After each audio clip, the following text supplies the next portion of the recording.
Mahirap kasi talaga yung mga ano 'no, yung mga lalaki siguro na nasanay sa mundo na, ah, nasanay sa mundo na malaya sila, tapos bigla silang matatali sa biglaang pagkakataon. At Irene, sa loob ng 5 taon na pagtitiis mo na yan, 15 years. anong pangyayari ang naganap sa inyong pagsasama? Puro dusa. Wala man lang akong naano na halos lahat puros. Kahit anong gawin mo pala. So parang Yung anong bang nangyayari? ini-expect mo na gusto mong buo ang pamilya mo. Mhm.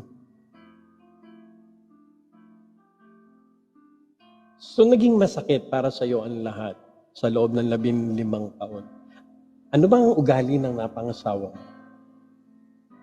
Mama's boy kasi siya eh. Mhm. Kumbaga siya yung taong parang walang I'm sorry po no mga kababayan, sumabog lang na naman ang galit ko sa narinig ko na 'to. So gano'n ang ginagawa nila do'n sa anak mo.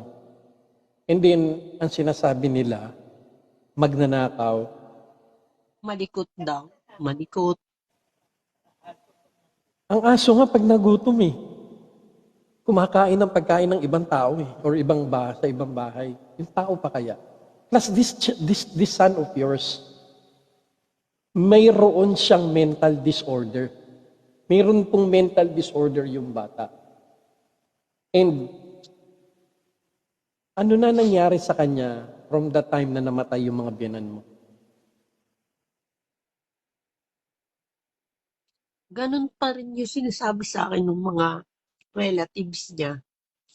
Nung isang araw o nung makalawa, kinausap ko yung ama.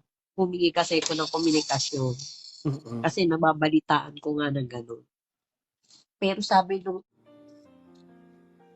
bahala na. Pero hanggang ngayon, sinisisi ko pa rin sarili ko. Lalo na pagka sinasabi ng mga kapatid niya. Sa kundi daw dahil sa akin, hindi daw magkakaganon yung mga anak ko. Kung di ko daw iniwanan. Ako yung tao kasi daddy na pag may problema, hindi ko sinasabi sa mga kapatid niya, kahit sa mga kapatid ko, kahit sa magulang ko, sinasarili ko. Ayoko kasi sasabihin, nagsusumbok pa ako. Kahit alam ko may issue yung kapatid nila, sinarili ko ang babae, sinarili ko, ginutom, sinarili ko, lahat. Nandun sa punto nga na ilang beses akong nabina, muntik maloka,